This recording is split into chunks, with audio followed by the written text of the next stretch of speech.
Өдөртөө хүн орон төргийн сэдв шийдлийн ярилцлагын ялж дугаар эхэлж байна. За манай өнөөдрийн ярилцлагын зочноор Осоо Хурлын гишүүн мандахаар оролцож байна. Танд өнөөдрийн мэндийг хүргэе. За баярлалаа.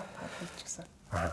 Одоо хаврын чуулган бол хүнсэндээ нээлттэй хэлээ. Тэгэд энэ хаврын чуулган бас ер нь нэлээд ийм хүлээлт өндөртэй олон чухал асуудлуудыг хилцэх ийм чуулган байна гэдгийг одоо чуулганы нээлтэн дээр Осоо Хурлын дарга бас онцлсан. Сая чуулганы завсарлагын үеэр бас та бүхэн орон нутгуудад ажиллаад ирлээ. Ер нь орон нутагт ард иргэдийн аж амьдрал ямар байна? Ард иргэд ер нь та бүхнэр одоо ямар зүйлийг дайж бас хэлж ярьж байгаа шүү гэдэг соёлыг яриагаа хэлээ. За баярлалаа. За сая намрын чуулган завсарлаад хаврын чуулган хүртэл одоо яг хувь гишүүний зүгээс улсын хурлын даргатай хамт баруун одоо аймагуудаар ажиллаад за дээрэс нь бас өнгөрсөн 7 хоногт ч гэсэн Архангай Хинтээ Дундгов аймагт хошооны зөвлөгөөн хийгээд за мөн одоо бас иргэдтэй уулзаж асуултанд хариулаад ирсэн. Тэгээ ерөнхийдөө нэг 5 сум 5 аймаг 20 сумаар ажиллаад ирсэн байгаа. Яг хуу аймгийн болон одоо тухайн аймгийн сумдууд ингээд аймагтай харьцуулахад бас харилцан адилгүй бас байна. Тэгээ ер нь бол иргэд бол ер нь 126 гишүүнтэй босноор энэ хууль эрх зүйн орчинг илүү боловсронгуй болгох. За дээрэс нь одоо бас онцлж хэлж байгаа энэ олон гишүүд болсноороо чуулганыг харахаар гишүүд нь ерөөсө хуралдаа суухгүй байна. Тэгэхээр энэ хуралдаа суухгүй учраас нөгөө яг энэ хууль боловсруулах энэ хууль тогтоох ажил чинь яг явах юм уу гэх тээ. Ер нь бол ингээд танин мэдхүүн талаас нь нэлээд асуужсэн. Хоёрдугаарт энэ удаагийн нөгөө бас сая өнгөрсөн төсөв одоо алдагдлын төсөв батлагдаж за ингээд томоохон бас дэд бүтцийн төслүүдээс хэрэгжүүлэх гэж байгаа холбоотой асуултуудыг нэлээд сонирхож асуужсан. Тэгээ мэдээж нөгөө том төслүүд хэрэгжихтэй холбоотойгоор тухайн бүс орон нутагт бүсчилсэн хөгжлөөр одоо тий хөгжсөн үзэл баримтлалыг хэрэгжүүлэхтэй холбоотойгоор бүсийн хөгжлийн хүрээнд одоо яг ямар дэд бүтц төслүүд төлбөрүүд хэрэгжих тал дээр нэлээд сонирхож асуужсан. Ялангуяа одоо төсөв суугдсан энэ замын асуудал, замын дэд бүтц тэгээд эрчим хүчний, дулааны одоо эрчим хүч, за энэ бомбын сэргэлттэй холбоотой асуудлуудыг нэлээд сонирхож түүнийг одоо бас яг хэрэгжүүлэхэд анхаарч ажиллаач. Энэ ким бол одоо мэдээж бүсийн төвшөнд нь одоо худалдаа 8 нэмэгдэх тийм ээ. Заавал одоо бүх юм одоо Улаанбаатар хот төвтөөгөр худалдаа арилжаа одоо ингэж явдаг байх асуудал болоо зөвхөн одоо бүстэй төвлөрж ажиллах юм боломжийг нээжтэй гэсэн байдлаар ярьж ирсэн. За тэгээд нөгөө бомбын сэргэлт одоо бомбтууд одоо бас ингэж баригдаж эхлэхээр түүнтэй холбоотойгоор одоо хил дамсан худалдаанууд те илүү хөгжих юм боломж үүсэх юм байна гэдэг асуудлуудыг бол ярьж гисэн. Тэгэхээр ер нь тухайн одоо аймгийн илүү одоо жишээлбэл тойргууд одоо аймгийг төлөөлжсэн тойргуудынхаа гишүүдэд илүү ханддаг байсан, тэндээс хүлээлттэй байсан бол одоо ер нь бол нэг аймаг гэхээсээ илүүтэй бүсийн түвшинд нь хөгжлийг одоо бас сонирхож ярьдаг болсон бас яг энэ үеэр их давуу талтай харагдчихсэн. Тэгээд миний бие болохоор яг нөгөө шинэ хошоо хөдөлгөөнийг тийм ээ одоо манай 42 дугаар захирамжаар байгуулагдсан хүлээж үйлдвэрчлэлтийг дэмжих бодлогын одоо энэ ажил хэсэг ахалдаг хүний хувьд бол илүү энэ хошооны одоо бас санхүүжилт за дээрээс нь төсөл хөтөлбөр за малчтад яг энэ зээл өөрөө хэр үр дүнтэй явж гин ер нь юу цаашаад хийж сайжруулах шаардлагатай байна гэдгийг ойлгох үүднээс ер нь бол сум болгонд явсан сум болгондоо болон мөн аймаг болгонд одоо хошооны зөвлөгөөн дээр одоо бас очиж мэдээлэл солилцсон. Тэгээд ер нь бол яг хуу сумдыг ер нь ингээд аймаг орон нутгийг харахад бол хошоо ер нь маш сайн мэдээлэл төгсөн байна. За яг хуу зарим сум дээр бол харьцангуй бага нэг 2 3 хошоо байгуулагдаад зарим дээр нь бол нэлээд одоо үр дүнтэй явж байгаа нөхцөл байдал харагдсан. Тэгэхээр яг хуу бага одоо зээл олгогдсон сумдыг болохоор хошоо гэхээсээ илүү бас салбар дундын уялдаа холбооны асуудлыг бас жоохон эрчимжүүлэх шаардлагатай, сайжруулах шаардлагатай. Жишээлбэл одоо төрийн банк дээр одоо зарим сум дээр ахиухан олгоод одоо эрчимтэй явж хахад зарим сум дээр одоо жоохон удаашралтай. Зээл нь одоо жоохон ингээд хүлээгдсэн байлтай тий. Үүнээс болоод тухайн сумын нөгөө одоо үл ойлголцол тий энэ зээл гарахгүй байгаа юм байна гэдэг одоо мэдээлэл нь өөр одоо бас хошоо болон бусад сумданд бас ингээд нөгөө сөргөө нөлөөлж мэдээллийн зөрүүтэй байдал тарах жишээтэй. Тэгэхээр нэг энэ асуудлуудыг одоо бас бид нар шинэ хошоо үндэсний хороонд бас мэдэгдээд тэгээ энэ зээлийн одоо энэ ялангуяа энэ хүртээмжтэй байдлыг яг чигт одоо олгох. За бас нэг ингээд нөгөө хошоодын гишүүдийн хувьд бол бас зөрүүтэй ойлголт нь жишээлбэл одоо 9 гишүүнтэй хошоо байгуулагдаад 7 зээлээ авч чадсан байтал одоо үлдсэн. Тийм хоёр нь аваагүй яагаад ийм асуудал үүсчихв гэдэг юм ийм асуудлуудыг нийлээ ярьж байна. Гэхдээ энэ нөгөө нэг малчин өрхөд олгож байгаа хошооны зээл байгаа. Тэгэхээр нөгөө тухайн гишүүний өөрийнх нь өр орлогын одоо бас харьцаа мэдээлэл түүх тийм ээ зээл авч ирсэн. Түүхэн мэдээлэл нь өөрөө тодорхой банкны хувьд одоо шалгуур үзүүлэлт нь таарахгүй ч гэдэг юм уу эсвэл одоо эрсдэлтэй гэж үзсэн судлагдах шаардлагатай гэж үзсэн одоо гишүүдийн зээл бол ер нь удаашралтай байгаа.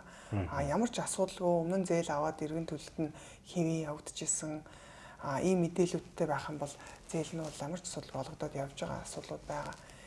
Тэгээд ер нь бол яг банк талдаач тэр энэ малчит талдаач тэр зээлээ аваад ерөнхийдөө яаж зээлээ авдгийг төслөө яаж бичих юм. За дээрэс нь зээлээ аваад одоо үйл ажиллагаагаа хэвэн явуулаад эргээд одоо дахин магадгүй одоо эхнийхээ зээлийг төлөлтийг хийгээд дууссан байхад цаашаага үйл ажиллагаагаа тэлээ дундын оршоож гэдэг юм уу те үйлдвэрлэл цех байгуулах төвшөнд одоо сайн хийхин тулд бид нар яаж ажиллах ёстой гэдэг бас нөгөө талдаа бас манай малчт маань хошоогороо дамжиж санхүүгийн бас одоо ингээд нөгөө мөнгөтэй харьцаа сурж байгаа те нэгд мөнгөтэй харьцаа сурж байгаа хоёр зээлээ аваад тэрийгэ хөрөнгө оруулалт тэгээд одоо бас яг ингээд үйлдвэрлэл үйлчлэгээ явуулж бизнес эрхлэх төр бас ухаан суугаад ингээд явж байгаа нь бас яг энэ хошоо зөвлөгөөн дээр ирж байгаа хошоодыг харахад бол их давуу талтай юм байна гэж харагдаж байгаа. Яг мэдээж одоо юу гэдэг мэдээлэл зөрүүтэй буруу одоо мэдээлэл зээлээ сайн авч чадаагүй байгаа гишүүдийн тоо харьцангуй бага байл. Ихэнх нь бол авчихсан. Одоо бид нар дараагийн хувьд яаж хөгжих юм бэ? Бидрийг чадахжуулах шаардлагатай. Одоо жишээл сум бүр дээр одоо хошоо хөгжүүлэх тасаг гэж байгаа. Тухайн тэр мэрэгчлэлийг та нар чадахжуулж өгөөч. Тэр хүнээс бид нар нэг цонхны үйлчлэгээ шиг мэдээлэл авдаг баймаар байна. Чадахжуулах сургалтуудыг хиймээр байна. Яг л бид нар мөнгөө аваад тодорхой хэмжээнд хөрөнгө оруулалт хийгээд ингээд бүгдөө хошоод үйлдвэрлэл явуулъя гэхээр засаглалын хувьд бид нар яаж одоо явах юм те хүн хүчээ одоо нөгөө үүрэг роль одоо яаж хуваарлах юм бусад одоо бас амжилттай хэрэгж байгаа жишг хошоодуудаас бид нар суралцахын тулд бас юм хоорондын нөгөө аялал зохион байгуулах гэх мэтчлэн ийм арай жоохон агсан түвшинд одоо мэдээллийг хүсдэг болсон юм байна гэж бол харагдаж байгаагаараа давуу талтай юм байна гэж үзсэн. Одоо бол хошооны зээлийг хэвээ олгогдож байгаа юм байна. Одоо саяны сарын байдлаар 736 тэрбум байсан. Тэр үед одоо бид нар баруун бүсээр явж байхад 736 тэрбумгээ явжсан. Сая өнгөрсөн 7 хоногт бид нар Хинтийн Архангаа Дархан аймагт ажилласан. Энд нөгөө хамгийн сүүлийн мэдээлэл хаад 758 тэрбум төгрөгийн зээл бол гарчихсан явж байгаа. Тэгэхээр зээлүүд бол үнэхээр сайн түүхтэй одоо материал нь асуудалгүй өөр одоо орлогын харьцаа тэ боломжийн байх юм бол зээлүүд нь хэвээ олгодоод явж байгаа. Мэдээлэл байгаа тийм. Одоо энэ хошооны зээлч нь өнгөрсөн оноос эхлээд олгож эхэлсэн. Яг энэ өнгөрсөн намар зээлээ аваад яг тэр зээлээ зориулахын дагуу ашиглаад үр дүнгийн магадгүй ингээд та бүхэн орон нутгаар ажиллахтаа харсан байх л гэж байна. Гол нь мэдээж үр дүн шүү дээ. Одоо энэ малчтаа энэ зудан янз бүрийн одоо байгалийн давшгүй зүйлээс одоо хамгаалъя. Энийг одоо юу гэдгийг даваад гарах тийм одоо нөөц бололцоотой болгоё гэдэг зорилгоор энэ зээлийг олгож байгаа. Тэгээд яг үр дүнгууд ер нь газар дээр гарсан байна уу? Бид хэд бас Завхан аймагт явж байхад бас анхаарчдын хошоотой очиж уулзж байсан. Ер нь бол ингээ харах юм бол хошоодууд жишээлбэл Дундгой аймагт гэхэд 13 гишүүнтэй за нэг ойролцоогоор 90 сая төгрөгийн зээл аваад тэгээ ерөөхдөө байгаа хашаа ороогоо илүү нөгөө хагас фермцэн зорилтоор хашаа ороогоо засаад үржлийн мал тодорхой мөнгөд нь худалдаж аваад ингээ сүү цагаан эдэ болон өөрсдийнхөө ноос ноолоороо бэлдээд гаргаж байгаа амжилттай явж байгаа хошоодууд байна. Тэгээ нөгөө эхний нөгөө хөрөнгө оруулалтаа хийчээд одоо ингээ үйлдвэрлэлээ явуулаад ирэнгүүт дараагийн түвшинд одоо бас дахиад ахих сонирхол байгаад тийм одоо хошоодууд байна. За юунд Ховд аймагт гэхэд чинь хошоогоороо анх бол яг мал үржлийн мал худалдаж аваад сүүсэн бүтээгдэхүүн байж байгаа. Сүүлдээ энэ зээлийг бусад гишүүд нь ахиулж аваад савнгийн үйлдвэр барьсан. Савнгийн үйлдвэрээрээ жишээлбэл одоо 9 хүнийг ажлын байраар хангаад цалин олгоод ингэж явж байгаа амжилттай гэсэн. За өөр олон байна. Өмнө Говь аймагт гэхэд чинь зөвхөн одоо нөгөө нэг төрлөөр биш ингээд төрөлжүүлсэн. Жишээлбэл малыг худалдаад хажуугаар нь хүлэмжийн үйл ажиллагаа авлаа. Тэгээд хижээл үйлдвэрлэлээрээ өөрийнхөө хошоодын гишүүдтэй зах зээлийн үнээс одоо хөнгөлөлттэй үнээр олгож байгаа гэх мэтчлэн жишг олон хошоодууд гарсан байна. Тэгэхээр бид нар энэ хошоодуудыг суралцах гад явж байгаа эсвэл учраа одоо ингээд олох гээд төвлөрөх гээд нөгөө байр суурь олох гээд явж байгаа хошоодуудаа маш сайн ингэж аялал хийж хооронд нь уулзуулж ингэж өгөх нь ер нь шаардлага хэрэгцээ байна гэж бол хараад байгаа. Сая хаврын чуулганы нээлтэн дээр бас улсын хурлын даргын хэлсэн зарим үгнэлд анхаарал татсан да. Ер нь энэ хот хөдөөд иргэдийн амьдралын энэ шанарын ялгаа гэдэг зүйл одоо өнөөдрийг хүртэл байсаар байна. Орон нутагт одоо маш олон ийм суур одоо үзүүлэлт олгохсон эрхээ эдэлж чадахгүй байна. Иргэд гэдэг ийм зүйлийг их хурлын дарга хүндижээлээ л дээ. Тэгэхээр яг тэнд одоо жишээ нь ямар нөхцөл байдал тулгамдаад ах шиг орон нутгад. Яг хоо ер нь хөдөө орон нутгийн ер нь жоохон одоо эдийн засаг одоо ер нь бол суларсан тий Улаанбаатар хоттой харьцуулахад суларсан байна. Яг энэ нөгөө нэг бас эн чинь нөгөө нэг удаагийн биш өнгөрсөн жилийнх биш эн чинь нөгөө урт хугацаанд ер нь төвлөрөл илүү Улаанбаатар хот руугаа илүү сууршмал газар руугаа нүүлттэй тий нүүлдэж явснаас болоод хүн ам цөөдөд тэгээ тэрнээсээ болоод эдийн засаг хомигдмал одоо иргэдийн орлого уурах жишээтэй асуудал руу явж ирсэн байна. Тэгээ энийг бол одоо яг энэ төвлөрлийг сааруулах одоо үндсэн гол зорилго бол одоо хэрэгжиж байгаа засгийн газрын одоо дунд хугацааны болон энэ төсөл хөтөлбөр хөтөлбөрүүд өөрөө байгаа гэж харж байгаа. Тэгээд энэ бүсчилсэн хөгжил болж одоо хөгжөхөөр зорж байгаа энэ үзэл баримтлал дээр одоо тулгуурласан нөгөө нэг том төслүүд маань өөрөө яг одоо энэ ажлах хүчийн төвлөрлийг бий болгох, орон нутгийн иргэдэд илүү нөгөө давуу тал болгож ажлын байраар хангах. За жишээлбэл бизнес эрхлэхэд явж байгаа эсвэл одоо энэ малчид аж ахуй нэгжүүдийг илүү тэр нөгөө төвлөрч байгаа том мега төсөл рүү бас нөгөө худалдаа авалт, борлуулалт хийх тэр орчин үүснэ гэдэг хүлээлт байгаа. Тэгээ энэ нь ч өөрөө бас зөв баг. Тэгэхээр нөгөө явъя гэж бодож исэн залуучууд эсэргээрээ энд илүү боломж гарах юм байна. Тийм учраас аймаг орон нутгатаа ажиллах нь биднэрт илүү одоо сайхан таатай байна те. Ажилгүй одоо юу гэдгийг ажил олдохгүй учраас бид нар Улаанбаатар хот руу ч юм уу илүү сууршмал газар руу явдаг гэсэн бол одоо энд илүү нөгөө бүтээн байгуулалтууд бий болох учраас нутагтаа одоо сайхан амьдрах боломж үүсэх юм байна гэдэг хүлээлт бол ер нь их үүссэн юм байна. Тэгэхээр бидний хувьд бол ер нь ялангуяа энэ засгийн газар одоо энэ засгийн газар болон энэ хэрэгжүүлэх гэж байгаа том үндэсний хөдөлгөөнүүдийг бид нар хамгийн гол нь нөгөө хугацаа алдахгүй яг эрчимжүүлээд явах нь одоо бие биентэйгээ хоршиж гэсэн үг. Жишээлбэл одоо манай шинэ хоршооны шинэ хоршоо үндэсний хороо яг ямар ажлууд төлөвлөж байгаа гэхээр бүс болгонд хоршоо хөгжүүлэх зөвлөлийг одоо байгуулахаар шадар сайд одоо амар сайхан журмаа боловсруулад одоо батлаад ингээ бүс болгонд одоо энэ хоршооны зөвлөлийг бол байгуулах гэж байгаа. За энэ зөвлөл нь болохоор бүх аймгийн иргэдийн одоо аймгийн засаг дарга иргэдийн хурлын дарга нар босоо удирдлагаараа сумын одоо иргэдийн хурлын дарга засаг дарга ингээд одоо энэ хошоог яг одоо амжилттай хэрэгжүүлж хөгжүүлэхэд нь өөрсдөө одоо бас нэгдсэн одоо мэдээлэлтэй байх. Дээрээс нь хошоодуудынхаа үйл ажиллагаанд бас хяналт тавих тийм ээ. Дээрээс нь хошоодуудаас гарч байгаа бүтээгдэхүүний зах зээлтэй нь холбож өгөхөд дэмжиж ажиллах. Ийм дэмжих одоо зөвлөл болж байгууллагатаар ажиллаж байна. За хоёрдугаарт энэ бүсчилсэн хөгжилтэй холбоотойгоор юу ихээр зорж байгаа вэ гэхээр бүс солгонд нэг жишг хошоодын одоо хошоодуудтай нь хамт байгуулна. За тэгээд үндэсний хороо яг ямар ажлуудыг хийх вэ гэхээр хошоо болгон дээр тэр жишг хошоо байгуулах ямар зах зээл байгааг нь судлаад тэрэн дээр нь түшиглээд яг ямар загвараар энэ хошоо өгч гэжтэй. Одоо олон улсын жишгчээлэл Солонгос, Япон, Европын одоо жишээлбэл Англи, за тэр байтугай Канада, Австрали, Шинэ Зеландуудын хошооны загварыг харахад ер нь нэг л одоо бизнесийн загвар яваад байгаа байхгүй. Зарчмын засаглалын хувьд ч тэр бүтцийн хувьд ч тэр за мэдээж нөгөө үнэт зүйл одоо зорилго ер нь бол зарчмыг гишүүндээ үйлчлэх байгууллага гэхдээ илүү нэгдсэн зохион байгуулалтанд орж ажиллаж байгаа.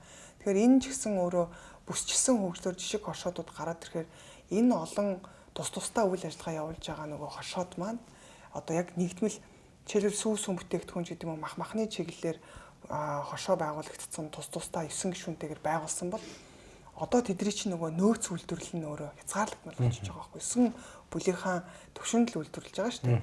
Тэгтэл тэр том зах зээлийг нь нөгөө бүсийн төвшөнд нь ойртуулад боломжийг олгоод өгчхөөр нөгөө нэг 9 гишүүн чинь өргөжмөр өдөг тэлмээр өдөг гэтэл нөгөө хязгаарлагдмал учраас бусад яг ижил төстэй үйл ажиллагаа явуулж байгаа хошоодтойгоо нэгдээд нэгдсэн нэг том одоо холбоо малгаанд ор ингэж ороод ингээд өөрсдөө том одоо байдлаар хөрөнгө оруулалт хийгээд зах зээлтэйгээ одоо нийлүүлээд явах боломжтой. Жишээлбэл одоо төвийн бүс гэхэл одоо манад Эрдэнэ гэдэг том зах зээл шүү дээ.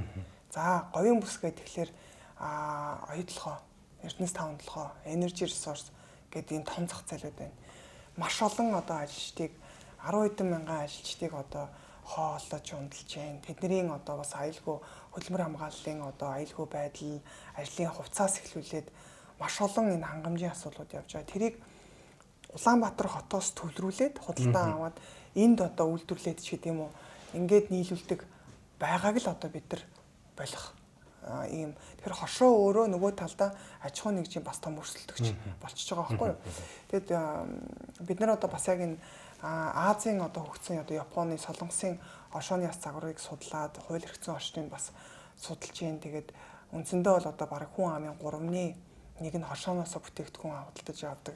Тэгээ хошоо нь өөрөө хошооныхоо хэрэглэгч нь болж одоо хөгжиж байгаа ч гэдэг.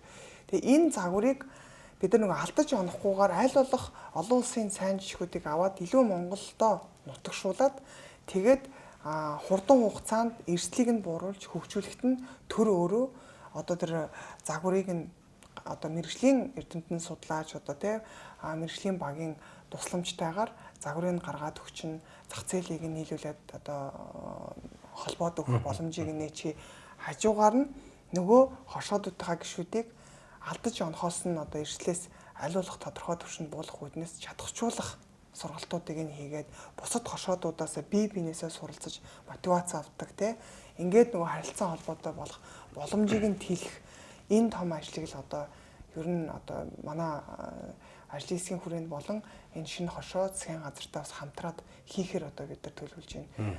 За 3 дахь бас их том ажил бол дөрөв хэлсэн нөгөө чадахжуулах гэж байна. Чадахжуулах ажлыг бол бид нар одоо манай ажлын хэсэг боловсролын яамд одоо хандсан байгаа. Тэгээд боловсролын сайдтай уулзаад бид нар нэг яралтай хошоодын гишүүдийг чадахжуулах мэргэжлийн өмнөх болгодог. Одоо байгаа тэр нөгөө бүтцээр нь хэрэгжүүлэх боломжтой юм байна гэж хараад за боловсролын сайд одоогоор одоо бас төлөвлөгөө хийгээд явж байгаа. Аймаг болгон дээр одоо нөгөө хуучин мэргэжил сургалт үйлдвэрлэлийн төв буюу политехникийн коллеж гэж байгаа шүү дээ. Тэр чинь өөрөө уус аймаг болгон дээр байр нь байгаа. Дээрэс нь тэнд хөдөө аж ахуйн чиглэлийн хөтөлбөр байгаа. Одоогоор яг хэвдээ нөгөө гагнуурчин гэдэг юм өөр бусад төрлийнх нь тэтгэлэгт одоо энэ стипендтэй сургалтуудыг аваад идэг. Тэгэхээр бид нар одоо нэгэнд хошоо хөгжиж байгаа энэ том чиг хандлагыг бид нар нөгөө уялдуулах үүднээс нөгөө хошооных нь тэр хөдөө аж ахуйн чиглэлийн сургалтуудыг нь төлхөө илүү нөгөө хошоо хөгжүүлэх рүү одоо чиглүүлээд ингээд богино хугацааны магадгүй 45 3 сарын сургалтыг мэргэжлийн үнэлэх авах сургалтыг нь хошоодын гишүүдэд чадахжуулах гэж байна. Гэтэ бүх хошоодын гишүүд гэхээсээ илүү одоо нэг илүү манлайлж байгаа одоо нүү засаглал одоо менежментийг хариуцж байгаа гишүүд нь очоод үнэлгээ аваад ингээд буцаад нөгөө хошоон дээр очоод менежментээ сайжруулад явах боломжтой. За бас нэг том ажлуудыг бид нар бас ярьж байгаа нь хөдөө аж ахуйн сургуультай яриад одоо хөдөө аж ахуйн сургууль чадвал намраас хошооны менежерийн бакалаврын зэрэг авдаг одоо хошооны менежерийн анги нээхээр одоо төлөвлөж байгаа. За яагаад хошооны менежер гэж нэрлсэн бэ гэхээр бизнес дээр болохоор одоо компаниудын үйл одоо компаниг удирддаг одоо бизнесийн менежер хүн чинь бизнес удирдлага бакалаврын зэрэг хамгаалдаг шүү дээ. Тэгээ бакалаврын зэрэг тэгээд магистр бизнес удирдлагаар сурдаг бол хөдөө аж ахуйн сургууль дээр илүү нөгөө хошооны менежерүүдийг бэлтгэх шаардлага байгаа. За энэ яагаад бакалаврын зэрэг байх шаардлагатай гэхээр эн чинь яг нөгөө менежер гэхээр үндсэндээ бол нөгөө санхүүгийн одоо тэр хошооны санхүүг яаж удирдах юм. За менежментийн хувьд яаж нөгөө байгууллагын одоо тэр тогтолцоо удирдлагыг яаж хангах уу. За дээрэс нь одоо борлуулалт маркетинг энэ чинь нөгөө бүтэн бизнесийг удирдах асуудал болчихж байгаа учраас нөгөө хошооны менежерүүдийг төрүүлэх гэж. Тэгээ хошооны менежер бол заавал одоо юу гэдгийг хошооны гишүүн байх ер нь шаардлага байхгүй. Одоо түрүүн би хэлсэн шүү дээ. Дундгуй аймагт жишээлбэл Ховдод ч гэсэн тэр савнгийн үйлдвэрлэл эрхэлж байгаа хошоо бол өөрсдөө нөгөө гишүүд нь түүхийн эдийн бэлтгэл дээрээ нөгөө ач хууруугаа ороод анхаарлаа хандуулад яг нөгөө засаглал, борлуулалт, үйлдвэрлэлээ зөв одоо цехээ удирдах авч явах технологи шиг дандаа мэргэжлийн хүмүүс болчиход байгаа байхгүй. Тэгэхээр нөгөө хөдөлмөрийн хуваарлалтаа зөв хийгээд за хошоодын гишүүд нь өөрсдөө яг мал аж ахуй дээр туршилсан түүхийдээ л бэлдээ. Эндээ энийг яаж тоо биш чанар руу шилжүүлэх дээр анхаарыг. Цэхийн үйлдвэрлэлийн үйл ажиллагааг мэргэжлийн хүмүүсийг нь авчираад цалинжуулаад ажиллуулжээ. Ерөөсөө л ийм байгаа. Тэгээд энэ зохион байгуулалтанд орох боломжийг нь бид нар хошооны менежерүүдийг яг тэгэхээр энэ одоо өнөөдөр хэрэгжиж байгаа хүнсний хувьсгал, цагаан алт, шинэ хошоо гэдэг хөдөлгөөн чинь 1 жилийн хөтөлбөр биш аахгүй. Энэ чинь 5 жилийн хөтөлбөр биш. Ерөөсөө манай Монгол одоо улсын хөдөө аж ахуйн салбар өөрөө хошоон дээр туршиж түүхийд бэлтгэн нийлүүлэлтэд хангаж ажиллах нь оновчтой юм байна гэдгийг үндсэндээ сүүлийн одоо 90 оноос хойш энэ 30 гаруй жилийн хугацаанд бид нар хөдөө аж ахуйн салбар чинь харуулчлаа шүү дээ. Яагаад бизнесийн зөвхөн үйлдвэрүүд нь Улаанбаатар хотод түлээд төвлөрөөд ингээд төвшөлдөг. Тэгээ түүхийн эд нь хөдөө орон нутагт дагаад хөдөө орон нутгасаа түүхийн эдэд татаж чадахгүй ингээд явцсан. Хамгийн арай гайгүй зохион байгуулалтанд ороо явсан бол ноолуурын салбар байгаа. Агтэл бас алдаж оноодоо тий явж ирсэн учраас хошоог бол нөгөө хөгжүүлэх нь түүхийд бэлтгэн нийлүүлэлтийн сүлжээг л одоо илүү нөгөө уялдаа холбоотой дээрээс нь одоо нэмэгдүүлэх шаардлагатай учраас хошоо гэдэг загварыг орж байгаа. Тэгээ энийг нь удирдах тэр боломжийг нь олгох хошоо өөрөө босоо тогтолцоогоор нэгдсэн удирдлагатай болоод ингээ бүр өөрөө үйлдвэрлэгч болтлоо хөгжихэд хугацаа хэрэгтэй. Гэхдээ бид нар одооноос боловсруучнээ бэлтэх хошоодуудаа чадахжуулах ажлуудыг давхар хажуугаар нь ингээд хийхээр гээд олон ажлууд ерөнхийдөө төлөвлөгдсөн явж байна. Одоо тэгээд үйлдвэрлэгч болоо гэд ингээд зээл өгөхөр суман дээр очиод 5 зэрэг талхны цех нээсэн гэдэг нэг юм янз бүрийн кейсүүд байдаг шүү дээ. Магадгүй ийм алдаа гарахгүй тулд анханаас нь одоо заад зөвлөд яг тэр нөгөө бүстэй гэдэг юм аймаг суманда тохирсон одоо тэр эрэлттэй байгаа л чиглэлээр нь одоо үйл ажиллагааг нь одоо чиглүүлж өгөх тийм зүйлүүд бол тэн дээр анхаарч байгаа юм тийм. Тийм. Одоо нөгөө олуулаа хэд яг өрсөлдөгч болоод тэгээд ялангуяа одоо манай яг үнэлэхэд бол хөдөө аж ахуйн бэлчээр өөрөө хязгаарлагдмал тийм ээ. Олон яг ижлэгэн үйл ажиллагаа явуулаад хоорондоо бэлчээр тижээлээ булаацаалдаад асуудал үүсгэсээ тэр эрсдлийг хумаад яг хоо ер нь бол нөгөө нэг одоо бизнесийн өөрийнх нь онол байгаа штэ нөгөө эрэлт нийлүүлэлт чинь өөрөө яг огтлцож өөрөө яг уйлдаж таарах хэвээр. Тэгэхээр яг эрэлт нь юу байгаа тэрэнд нь туршилсан нийлүүлэлт чинь өөрөө сүүл рүүгээ олон байснаас үр дүнгийн хувьд бол яаж ч утсан доктортой үйлдвэрлэл явуулахад хошоодууд нэгдсэнийг малгаанд орох шаардлага хэрэгцээ бол угаасаа үүснэ. Тэгжиж түүхий төвлөрөл нөөцөө бүгдөө нэгдэж ягаад нэг одоо шугамаараа одоо нөгөө яг зах зээлдээ худалдан авахчтай доктортой нийлүүлэхийн боломжийг үүсгэн. Тэгээ энэ загварыг хэрэгжүүлэхийн тулд бид нар бүс болгонд бүсчилсэн хөгжил болон одоо энэ үндэсний шинэ оршин үндэсний ороотойгоо хамтраад манай ажлын хэсэг бол яг юу ер нь арга зүйн байдлаар дэмжих үүрэгтэйгээр ингээд энэ одоо хөдөлгөөнүүдийн эрчимжүүлэлтэд эн чинь ганцхан хошоо гэж хошоо бол өөрөө түүхийн эдийн тэр бэлтгэн нийлүүлэлтийг бий болгох үйлдвэрлэлийн суурь нь өөрөө яалтчгүй хошоо байгаа. За тэгээд цагаан алт гэдэг хөдөлгөөн болон хүнсний үйлдвэрлэлээ бид нар бүрэн доктортой хангалттай ажиллахын тулд яг л энэ гурав чи хоорондоо маш уялдаа холбоотой зохицсон. Тэгээ энийг хэрэгжүүлээд явхад одоо яаж юм гэхээр нөгөө хууль эрх зүйн орчныг угаасаа боловсронгуй болгох шаардлага үүсгэж байгаа. Нөгөө бид нар чинь нөгөө энэ хөдөлгөөнүүд чинь технологи одоо шинэ орчин цагийн инновац дээр суурилж хөгжих гээд олон улсын жишгийг одоо бас тий авчир тэндээс нь одоо илүү нөгөө Монголын төвшөнд хөрсөн буусны нутагшуулах загварлуу шилжиж орох гэхээр одоо байгаа хууль эрх зүйн орчин чинь яг тийм төлөвлөгөөнд нөгөө уягдаагүй болохоор яалтчгүй нөгөө шинжлэх шаардлага хэрэгцээ байгаа. Тэгэхээр өнөөдөр манай ажлын хэсэг бас өглөө 10 цагаас хуралдаад 11 дахь удаагийнхаа хурлыг зохион байгуулад ажиллаж байгаа. Тэгээд бас их сонирхолтой юм нь юу гэхээр бид нар зөвхөн энэ 3-5 үндэсний хөдөлгөөний эрчимжүүлнэ гэдэг үүднээс хараад ингээд иргэдтэй уулзаад яваад байгаа ч гэсэн дараагийнх нь нөгөө нэг инновацийг хөгжүүлэх ажлууданд хүсээгүй эрэлттэй орж ирж байна. Тэгээ өнөөдөр бол одоо Монголын үндэсчдийн холбоо бас үйлдвэрлэгчдээс ирсэн энэ хүнсний тухай хуульд өөрчлөлтийг оруулж өгөөч гэд хуулийн төслийн саналыг одоо бид өнөөдөр танилцуулсан. Тэгээд яг одоо хүнсний үйлдвэрлэгч нар хүнсний хувьсгалын хүрээнд одоо энэ 1.7 их найд төгрөгийн санхүүжилттай хөнгөлөлттэй санхүүжилттай ийм одоо хөдөлгөөн хэрэгжиж байгаа. За үүний хүрээнд бараг 70 орчим хувьд нь үйлдвэрлэгч нар зээлээ аваад эргэлтийн болон хөрөнгө оруулалтын зээл аваад ингээд тодорхой үр дүн гараад за хүнсчдийн холбооны одоо гишүүн одоо хүнс үйлдвэрлэгч нар шинээр үйлдвэрээ бариад одоо ингээд үйл ажиллагаагаа эхлэх гээд шилжүүл явж байгаа гэд хэлж ирсэн. Тэгээд яг ингээд эхлүүлэх гэхлээр хүнсний тухай хуулинд чинь одоо бас одоо хоцрогцсон асуудлууд байгаад байна. Тэгэхээр бид нар энэ хөдөлгөөнүүд чинь хэрэгжүүлээд явах гэхлээр хуулиа шинжилж бас давхар уйлдахгүй болохгүй байна гэдэг асуудлыг ярьж ирсэн. За хоёр дахь бас нэг сонирхолтой хуулийн төслийн танилцуулга явсан нь санхүүгийн оршоо байгаа. Хуучин нөгөө хадгалан зээлийн оршоо байгаад тэгээд одоо энэ хоршооны тухай хууль ч гэсэн ингээд шинжлэхтэй явж ирсэн. За хадгалан зээлийн тухай тэр үеийн концепц нь өөрөө алдаатай байсан учраас маш олон одоо хохирогч дүүсээд те одоо нөгөө яг үнэтэй холбоотойгоор банк хүртэл дампуурлаа штэ. Тэгэхээр энэ алдааг гаргахгүй тулд хошоодыг өөрсдөр нөгөө нэгдсэн холбоонд оруулаад тэгээд гол нь одоо ингээд хошоодууд баахан зээл аваад үйлдвэрлэл эхлээд ингээд үйлдвэрлэл яваад ирэхээр мөнгө суларч эхэлнэ. Тэгээ мөнгө сулраад ирэхээр хошоодууд мөнгөтэй болоод одоо би дараагийн одоо юу хийх юм бэ гэдэг асуудлууд гарч. Тэгээд илүү жоохон санхүүгийн одоо санхүү эдийн засаг илүү бизнесийн ухаантай магадгүй одоо тэр чиглэлийн одоо мэрэгжилтэй чадвартай одоо тийм боловсон хүчинтэй хошоодууд нь тэр мөнгийг эргэлдүүлэх хүсэл гарч ирнэ. Тэгээ одоо яг энэ жишээг Баруун аймаг буюу Баян-Үйлгийн аймагт маш амжилттай ирж байна. Хошооны одоо яг энэ хэлбэрээр зээлээ одоо ингээ хошооныхоо гишүүдтэй олгоод өөртөө тэгэл хажуугаар нь бас чадахчвал бусад төрлийн үйлчлэгээнүүдийг бас явуулдаг гэж байна.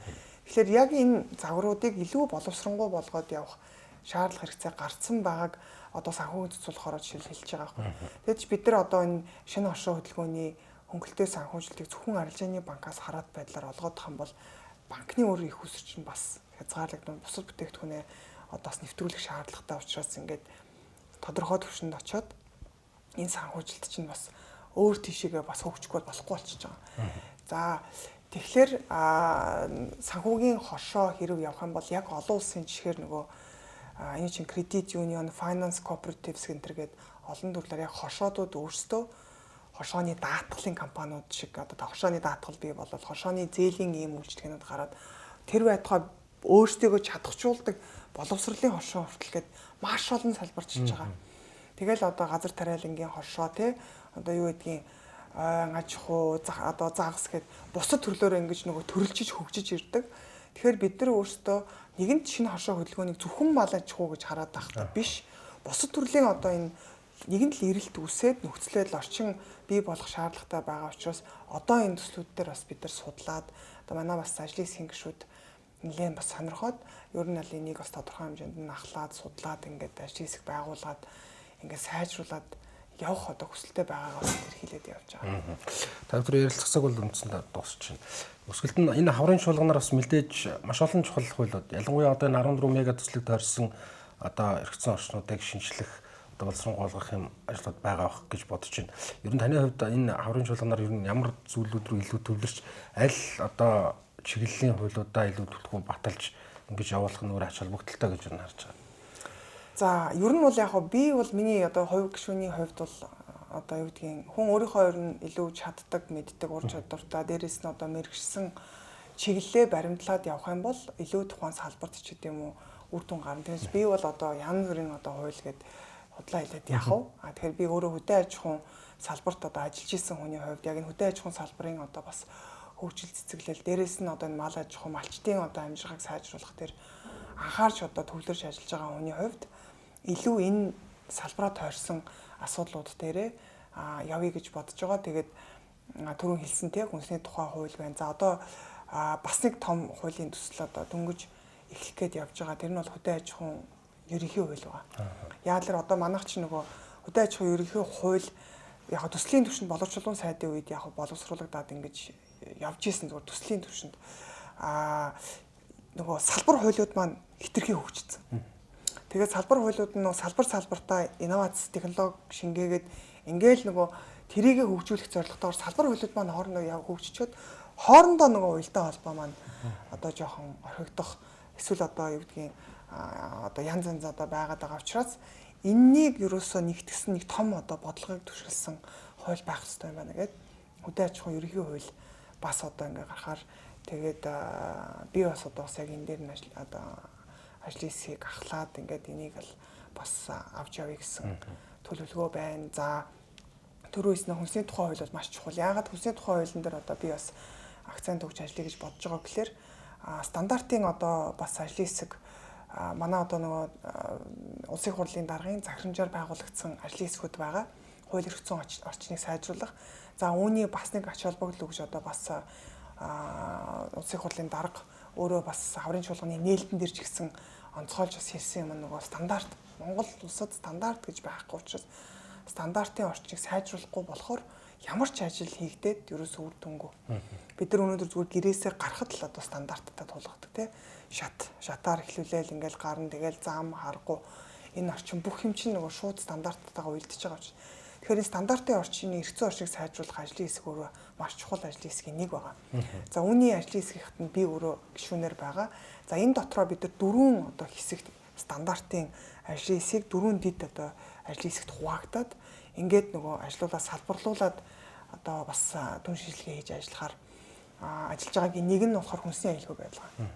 Тэгэд би хүнсний аюулгүй байдлын стандартын орчныг сайжруулах дээр одоо яг ямар асуудал байгаа, энийг юу хийх ёстой юм бэ гэдгийг мэргэжлийн байгууллагуудтай хамтраад ингээд бас боловсронгуй болох дээр бол ажиллана. Тэгэхээр энэ хүнсний тухай хууль ганцхан хүнсний тухай хууль биш ер нь хүнсний аюулгүй байдлын тухай хууль энэ төр хамт өөрийн стандартаар шууд уялдаж орж байгаа учраас одоо бас яг энэ хуулиудыг бас шинжилэн сайжруулж ажиллахад бол би өөрөө нэлээд одоо бас манлайлж ажиллах гэсэн төлөвлөгөөтэй байна. За баярлалаа. Тэгээд бидний урилгыг хүлээж авч шаарилсан таны ажилд амжилт хүсье. За баярлалаа.